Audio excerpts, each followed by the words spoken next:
So welcome to another episode of Morning Tea. And if you're watching on YouTube, you're going to notice I have a very, very special guest with me today. Her name is Ashley. I'm going to let her introduce herself in a second, but I will say she is someone that has been so vital in everything I've done. I feel like in all of my businesses at this point. And without her, I don't know where I'd be. Because you know what? I always say find people who are better at things, like find people who are great at the things you're not good at. And it's okay to admit you're not good at things. So Ash, do you want to introduce yourself? Tell them why you're here? Yeah, totally. Well, I'm Ashley. I work behind the chair, and then I'm also a graphic designer. I specialize in branding for businesses, specifically behind the chair businesses, Ani being included with morning hair, and even just kind of doing AIM marketing. We've done a lot of different things together, but yeah, it's kind of simple, and I like creative things. So graphic design and hair, what else could you do? I mean, I feel like two of like the most creative things that anyone could possibly do. Love that. So first off, like tell them, where can they find you? Where can they learn more about you? Yeah, Instagram's always the easiest. It's just Beauty Brand Lab on Instagram. My website, same thing, just .com, and that's it. Simple. I love that. So yeah, guys, it's one of those things. I feel like artists doing hair and graphic design they're both artistic. They're not the same. They're different. I feel like I'm so good at hair. And then when it's like, pick out a font, I'm like,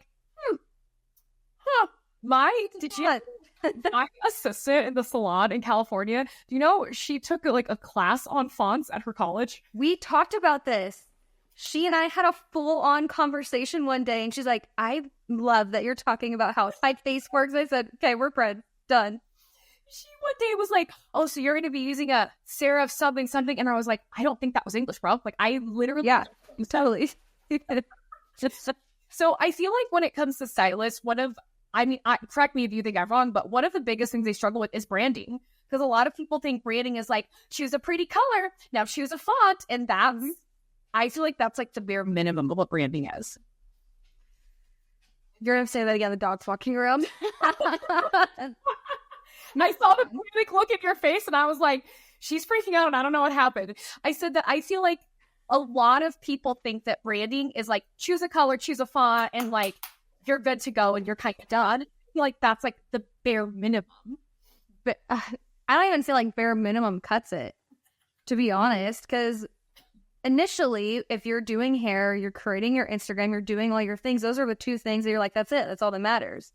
But at the end of the day, you have to think about your brand voice, how your images are coming off, what color are your images coming off like, and then everything else that comes together. It's kind of like this full picture thing that it's not just your font and your color. Because then it's like, what is your font portraying? What are the colors portraying? So then it goes into this like deep rabbit hole that branding really is so much more than what you're seeing right off the bat at that first glance of a post or that first glance of a salon menu with all the drinks and all the things. Like there's so much that goes into it that I always say that like brands are alive. They don't have just this like, we're done. It's not just a font. Like they have to feel alive. In fact, you and I were talking earlier today. Like, I'm getting this, like, emotion. Like, you need to feel something. Ashley and I were literally going back and forth today because I was making a logo for just, like, the letters for, like, Content Coven. And she was like, what about this? And I'm like, that feels Bridgerton. I want more, like, and I hate that I keep saying this, like, this is the only way I describe my brand or, like, the feeling I want, because I literally have a branding shoot tomorrow. But I'm like, I want it to be like dark and macabre, and not like if you see me down an alley, you're going to run because you think I'm going to murder you, but you might reconsider going down the alley if you see me. But people relate to that. And that's the thing of like, it sounds crazy when you say it, but someone automatically pictures what they're thinking, what you're also thinking. That's the emotion behind branding. It is literally alive. I love that. Okay, so what do you think are like the key elements that make an Instagram profile look cohesive? Because I don't know if you hear this a lot, but I either hear people that they're like, I couldn't post because it's not perfect. Or they're like, fuck making anything bland. I don't want to post what I want. And I'm like, there's a happy middle. Y'all, like, calm down. There totally is a happy middle. And so I made a post about this, months ago, weeks ago, and it's about the difference between an aesthetic and cohesion. So To me, an aesthetic is more of like set guidelines of this is exactly what we're going to do every time. Okay. Cohesion is that combination of like, okay, we know what our frame is, but we could do anything inside this frame. But if we step out of it just a little bit, it's not the end of the world. I love that. You know what, though? Oh my gosh, I was so proud of this, and I actually wanted to text you the other day. Someone DM'd me, and they're like, hey, your reel came up on, like, my Explore page, and before I knew it was you, I knew it was you. And I was like, oh. Brand. Done. Bitch, you couldn't have made me happier. Because I'll be honest, I think I try really hard to make things cohesive, but there comes to, and, like, aesthetically pleasing and whatever. But then I feel like I hit a point where I'm like, too far. Now it's like, if it's too curated for me, I kind of really panic, and I have to, like, it's a little chaotic. I'm curious. I almost want you to message them back and be like, so what was it that did it? I think they said something about, like, it was really dark. And not, like, just dark, but I tend to use, like, the same fonts. Like, if I have, like, a video that I really want to use, but it looks extra bright, and I don't want it to look bright, I put it in CapCut, and there's, like, one filter that I like. Sometimes a different one that just makes the background a little more dark, but I'm pretty, like, I try to be pretty set in it, but sometimes when I veer off too far, I'm like, oh, that was fucking ugly, but I'm not changing it now, so. So, you know what's actually funny? How I know I'm seeing a post from you is the way that the text is. Not visually, but what you're saying. You have a very specific, like, brand voice that every time I see it, I'm like, that's an Ani post. Done. Dude, okay. So I create, like, I will write out content for people, but I will not fully write out the caption for the simple fact of, I have been told, you're now the second person that's been like, I can always tell when it's you. They're like, you have a very particular way of speaking, of writing, and I'm like, it's exactly how I talk in real life. Yeah. Yeah. But that's authenticity, and that's why people know your brand so well. But that also is that full circle of what we all try and work for when it comes to your brandings. It's not just your fonts. It's not just your color. Yeah. So what do you think? So if it's not just fonts and color, like, what other elements do you think that people should start to consider or really look at that make it so cohesive? Honestly, brand voice. I mean, whether you are really serious about your social media or you're just getting into it to learn how to market yourself, that brand voice is really what's going to draw in that key player into who you want behind your chair or in your chair for that matter. Yeah. So at the end of the day, like, you know the way that you speak because that's how you talk. Your clients, whether they be your salon clients or the people who come to you for marketing, they know how you speak and they know to expect that when you're coming. Same goes for my clients. They know that, like, we talk and we're like, we're just going to be best friends and we're going to have all of these random things. I talk with my hands. Like, that's just it. Yeah. So it's that same thing of, like, your brand voice plays so much into the personality of your business, and that's how people connect to you. I love that. And you know what? Because a lot of people, I think they're very, afraid to be, like, controversial. I'm currently getting yelled at by a couple people on Instagram. Oh my, the things I will say that people get so fucking butthurt over some days, because all I said is, if you're obsessed with your job and have no hobbies, that's not cute. And how did I know it was going to be that post too? I stand by what I said because it's not a good look on anybody. No, because I've been that person. And some people are like, well, that's not very nice. You could say it nicer. I'm like, no. I literally am like, I'm not going to say it any nicer. I wouldn't anyways. That's not my fucking problem. I literally have a reel where the sound is like, that's just not my problem. And I laugh every time I hear it. But part of the reason I feel like I'm so okay with being so spicy, like, I've made spice a part of my brand, is because that's how I am in real life. Yep. And the last thing I would want is to be like this super cutesy, curated, soft, gentle person, and then someone meets me and I'm like, what the fuck? And they're like, and, like, they have a heart attack within 5 seconds of meeting me. Exactly.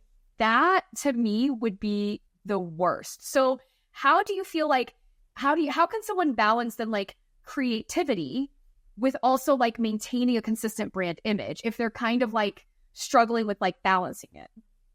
I think it's really giving yourself, I don't want to say parameters, but giving yourself that, like, I know I want to stick with these fonts, these colors, But every once in a while, if there's a picture that I really like that just really inspired me, but it matches everything else, it's going to get thrown in. So, like, my Instagram feed is almost all black and white.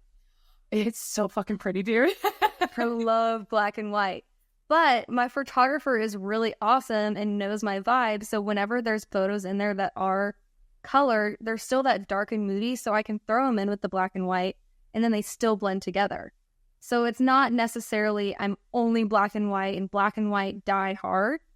But every once in a while, you need a little bit of difference in there because you need something to catch somebody's eye. I love that. I too like black and white. At this point, I can't even change my hair because I feel like it's one of those things like I'm just known for it now. Like I'm going through a hair change right now and it's killing me because like I see my bangs laying like this and I'm like, just chop it all off and go back to my bangs, but it's fine. Are you not wanting to because you're having a baby? Are you? Yeah. I know my face gets really large when I gain weight, so I'm like, I'm gonna gain weight. And I'm going to hate my face with a French bob. So let's kind of grow out the French bob. You already have like a night, because honestly, I think of you and I think of French bob. Like that same. When you came on screen, my first thought was like, oh my God, your hair's so long. Like, holy cow. It's long and I have no bangs. Yes, it 3D. Did you see on my personal account?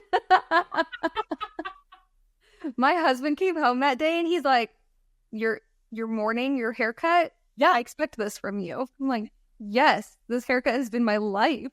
Well, and speaking of branding, because this kind of comes a little bit off of what you do, but not really, because I know when I was working with you for Morning Hair, and the reason like I want to talk about this so much is because like that, honestly, the branding, putting it together like how you do is not something I'm good at. For some reason, it's something I really struggle with. The same with like interior design. I'm not an interior design girly. I don't know why things don't click in my head. I think I go more towards functionality than like fashion.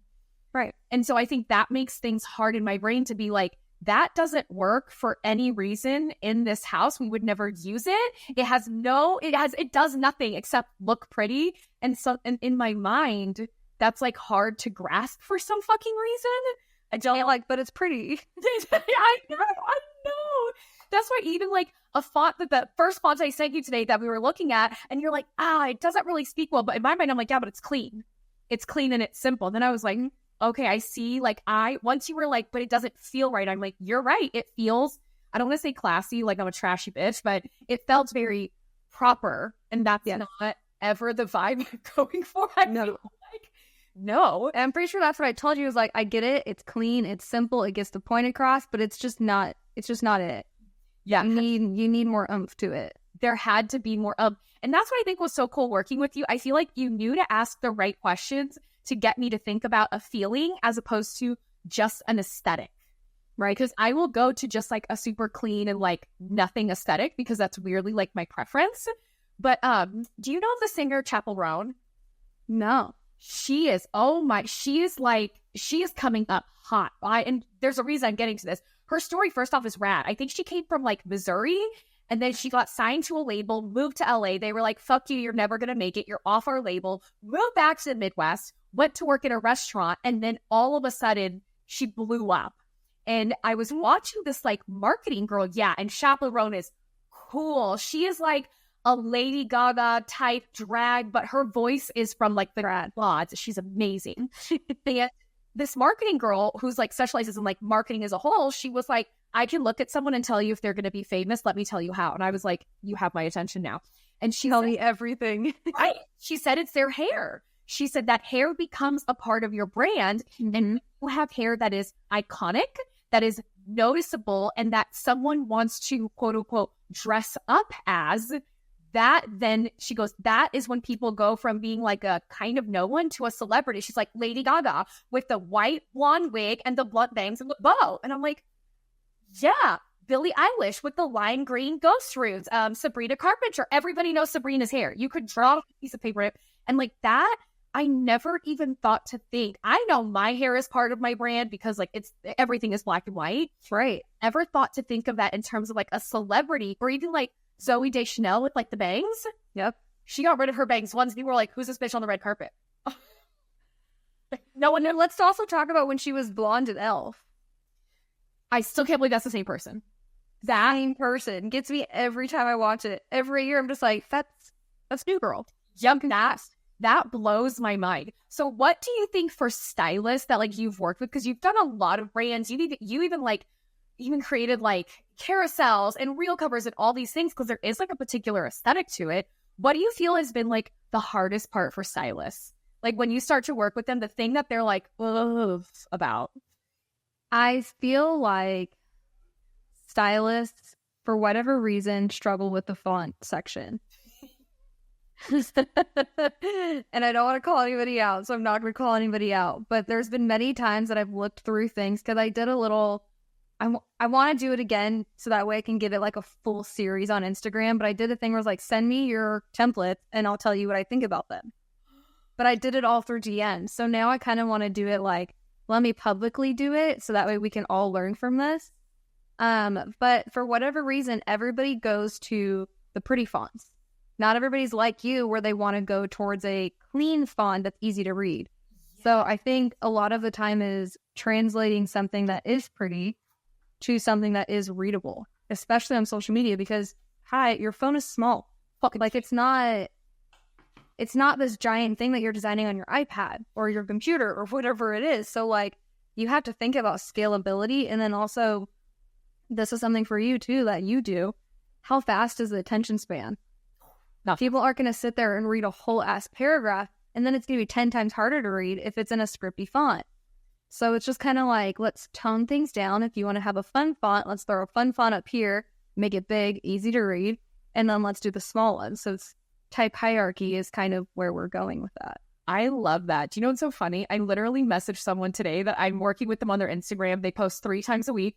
And she posted today, and I was like, hey, girl, obviously I love the post. We worked on that yesterday. We got to talk about your cover photo. I have phenomenal eyesight. I don't know what the fuck that says. Like, I literally had to screenshot it and zoom in because it was one of those, like, you know, like fine line tattoos. Yep. Imagine a fine line tattoo with a really curly font and like fucking tiny. And I was like, girl, my rule is if I can't read it, it's way, way, way too small because I have great reading eyesight, not distance. But that, you're right. I see that a lot. All the time. Just like, are we not thinking? Are we just thinking about how pretty it is? But at the same time, if you don't know, you don't know. And that's something that I learned a lot when I was talking to people through DMs is like, I just had no idea. Mm-hmm. So that's when I created my course. And the course was just going into all these things about like how to use your font, what font to pick in a certain situation, and then how do you play around with it to let it be fun. Yes. And you know what's so funny? So I've taken your course. Amazing. I'll be honest, I didn't know what to expect going in it because when you hear branding, you're like, I can pick a color, bitch. I can find a font that I like. You almost go into it hot that like, I didn't need you to tell me how to pick a font. And then when you went into it, I was like, so it turns out I knew nothing. Turns out I remember you texting me going through and be like, whoa. You put my fucking wig back, dude. I'm so shocked because no one thinks that like fonts and colors and how to create them yourself, because that's what I think is cool. Your course teaches people how to do it themselves and be self-sufficient. And I need to. Yes. And I'm one of those people, I want to be self-sufficient, but there comes a point where I also don't want to do it. Then that's when I start hiring people out. Right. That's with Morning Hair. I was like, girl, I can't fuck around with this and change it 75 times like I've done to my own website. It's just so easy when you have a login. It's when you have a login. Like, please, someone take it away from me because I just not allowed to do this anymore. It's a problem. Yeah, I mean, I'm glad you say that about the course because the whole point behind creating the course was people need to learn how to do their own branding because no one's going to be able to do it the way that you want it specifically. Unless you are really good about explaining and showing your designer who you are, what you do, what you like, they will never achieve that same like picture you have in your head that you will. So Design Like a Pro, it teaches you of how to actually cultivate that entire emotion of your brand to then put it like, what did I say in there? I think like the visual essence of your brand. Yeah. So at the end of the day, like you want authenticity on Instagram. You're not going to be 100% authentic if someone else is doing it. I 100% agree. And do you find this too? Because so I'm in like a mastermind group, and one of the girls in there, she's amazing. She specializes in bridal hair, and her shit is like her brand props, baby. It is good. She wears all pink every time she goes. Like it's like the same color when she goes to do hair, the same color on her pink hair. She does it weirdly. She's like, I think I go on to the I know I would have fit if she did. Honestly, it would fit the vibe. But like it's so cohesive and beautiful, and like I see it and I'm like, that's Marissa. Like I could pick her out from a lineup, and then I see hers, and honestly sometimes her Instagram makes me feel bad about mine because it's so like it is down to a T, which I love. Pause for her. But when I've tried to do that on mine, I'm telling you, something happens internally where it's like it got too structured, and like I have to have, I always call it like curated chaos. Like I do it on purpose because that feels more like me. So what do you say to people who are like me, who are like, oh, I love it and I wish I could do it, but it doesn't feel right? I mean, honestly, you're already doing it. You use the same 2 to 3 fonts. Whenever you do something that is specific, like you design, like recently you've been putting out a couple carousels and things, and even on your story series, everything has been neon green, black and white with checkered. Like, one, you've always had the checker. You've always used neon green since even before Mourning hair, and the black and white. So like whether you like controlled chaos or not, you always have those few things that you gravitate towards, and that's what's controlling the chaos. I'm feeling, you're making me feel good about myself. There's a method to the madness. You've already done it. I think to the madness, but I swear, like I learned it from you though. Otherwise, for me, it would just be madness. There'd be no method. It would whatever I feel like in that moment. I don't care what my page looks like, but it works though. Yeah, it works because there's a method. If I had taken your course, it would have been you want to grow really good. On my page would be like, can we have a talk, girl? Because that is definitely not it. I mean, it is it though, because it's happening. Yeah. I mean, you took the course, gosh, maybe 6 months ago. Yeah. And before that, about 6 months, because before that, you asked me to make you templates. And I'm like, you know what? No, I'm just going to do this on my own. And then I think I maybe saw like 2 or 3, and then you quit on them. And I was like, okay, cool. I immediately was like, I don't have time for this. And then I'm like, actually, you dumb bitch. Yes, you do. It's far easier. That was something I realized that it's one of those things like, oh, I don't have time to put the dishes away because it's going to take forever. And then you time it and it took you 47 seconds. Yeah. That's how I feel about branding. In my mind, it's going to take 7 to 10 weeks. Like this is going to be a quarter where you're going to be focusing on these things. And then when I sat down and actually did it, it was so fast that I was like, okay, so I've been building this up to literally be nothing in my mind. Like, right. Because when you know your branding, it's simple and it's easy. Because I mean, when I plan other people's content, everything is done week ahead. Cover photos, everything is just done, completed. There's no thought that goes into a week of posting. My own things, over half the time, it's done day of. Mine, 99% of the time, it's done day of. Which, like, okay, when inspiration hits, it's great. But when it's not, you're like, fuck, I need to get something up. What do we do? But that's the point is, like, I could go on Canva. I have one whole thing on Canva because Canva, we all know, is just the easiest, especially if you don't like using Photoshop. Canva, I have one page on Canva that's probably 20 different reel covers that I spent a weekend making all of these 4 days that I didn't prep. So I can go through and scroll through my Instagram, like, okay, I haven't used this one in a while, or I haven't used this one yet. Let's pop what I need. And for today, done, it's already made. I love that. Do you know, I do that with reels. Whenever I actually put on makeup, I'm like, you're recording reels today, baby. Change your shot a couple times. And that's how, like, I prep my content. I might not even know how I'm going to use it, especially when it's, like, the lip syncing ones that I find so funny. Like, I have a few saved right now that if I don't do soon, like, they're not going to be trending anymore, so it is what it is. But at least I have them in, like, case of an emergency. Right. And then it's fast. See, I'm the opposite. I don't have that. Oh. And I find your part, I'm like, oh, yeah, all right, I can do that in a minute. But recording reels, I'm like, sometimes I just need to have my face in front of the camera, and I don't want to. See, there's just different brains. So with your brand, how did you decide your voice? Because I feel like you're kind of a lot like me. You're a dry personality, which, by the way, is not an insult. Like, I love it. Yeah, like, you're probably one of the nicest humans I know. You're just dry, which I find to be, like, fucking hilarious. So how did you decide what you wanted, like, your voice and brand to be? I don't think I really made the decision to. I think I just kind of like how you are. It's just how I talk is how I talk. It just makes the most sense, because why would I want, with doing services for people, not even just behind the chair, I want people to come onto a call with me and go through the experience of branding with me and know that they're talking to the same person that's also who's teaching them. So at the end of the day, if I were to change my brand voice and then they hop on call with me and I'm actually like super peppy, super giddy, or it's the opposite, they're going to be like, who the fudge is this? Like, I signed up for the person that's like all pink butterflies and bows, but you come on here and your office is black and you have like plants everywhere. Like, it's just different. Yeah. So I think it really is just depending on your personality. Did you have a hard time, like, I don't want to say like putting yourself out there, but being like, I'm not going to put on a mask and because I feel like the hair world is very peppy and happy, which is fine. But did you feel like you had a hard time being like, I'm not going to play that game anymore. I'm just going to do me? No. You're fucking just like me, bitch. I like being different.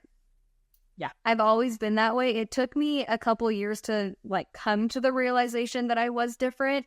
And I'm originally from California. I moved to Nashville. So moving to Nashville, I already was experiencing that difference of like, oh, everybody here does this or wears that. But here I am with like a full set of nails and I had lash extensions and I was freaking a bleach and tone when I moved here. So like, that's a whole other thing. So like, I was very different. And then coming into salons here are very different. So it was just kind of like something that I had to own. And at that time, it was also when social media was picking up. So it was just kind of like, all right, I'm the tattooed girl that has all the things going on. I'm just different. We're going to play into it. I love that. I know what it's like to be the different tattooed girl, because even in California where I worked, it was when I was hired, I was the most heavily tattooed person they hired, like, period. And it was not shocking, but it's when you're not used to being around, it's different.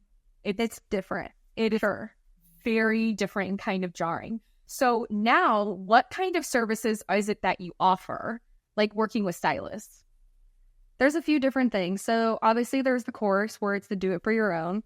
Then I also have branding packages to where I work with you directly and we can kind of talk about all the things, different packages, different levels. So that way I've been the small budget girl. I've been the girl that's like, I need to invest as much as I possibly can into this. So there's different tiers of where you really need to put your money. And I put kind of the things of like what's most important is discovering your brand voice, your fonts, your text, all the things. And then elevating it into like, let's work on your website. Let's do this. Let's do that on top of everything. So it's kind of just everything that has to do with your visual branding. I love that so much. It's so much easier on it because that's why I was like, Ashley, I need you to handle morning. I'm so overwhelmed. Like, I have to think about this one more time. I'm going to cry. Everyone's sitting there. I need someone else to do it. That's amazing. So if you were to give one final piece of advice to a stylist who's listening and they're like, God, I know I need to do this, but I'm already stressed. I'm kind of scared. I'm nervous. I don't know what the fuck I'm doing. Like, what one piece of advice would you give them? I'm going to give two. Oh, I love this. Yeah. So it's kind of a two-step thing. I feel like the easiest way to not feel overwhelmed is doom scroll on Pinterest.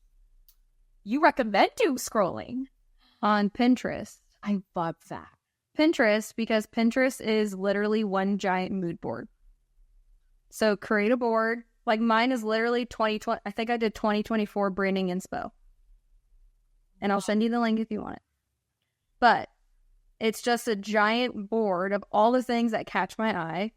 And then from there, I get a feel of what I like, what I don't like, take things off if they don't match. Because once you're scrolling through Pinterest, you see everything at once. So it's easy to be like, oh, that sticks out, or that looks so good. I love how this looks. And then go over to Canva and basically scroll through Canva to find things that look similar or even catch your eye in the way that Pinterest did. And then it's 10 times easier to work from there. Oh, that is so fucking smart. I did. You're like, Pinterest. I love that. Well, thank you so much for being here with me today. Okay, what was your website one more time? Beautybrandlab.com. Beautybrandlab.com. So guys, if you're someone that you're sitting there and you're like, this is overwhelming, but you want at least like an idea of how to do it, or to even try to do it yourself, go there. I have a special code for you guys that I'm going to give you as well for listening to the podcast. So Ashley, also thank you for that. That's so freaking nice. Thank you. So excited. Yeah. And guys, like, I can't tell you how much better my social media and all my marketing and everything I was doing and selling became better and sold more when the branding was on fucking point. And it's something. Now I'm blushing. But seriously, that's so stupid that people are like, a font is going to make me more sales. When that shit is cohesive and people start to know who you are, yes, it will. And it's something that, like, I feel like the longer you wait to try to fight it, like, I don't want to. Okay, fine, don't do it, whatever. But you're honestly only hurting yourself when it's something that can so easily be put together. Mm-hmm. Thank you so much for being here. This has been amazing. So guys, also, if you have any questions for her, shoot her a DM, Beauty Brand Lab on Instagram, and like, we'll link everything. But when I tell you, like, Ashley's a fucking G, and if you've ever seen anything morning hair, it was her. It was her. It's been fun. Thanks so much, Ashley. Thank you. Bye, guys. We'll see you next week.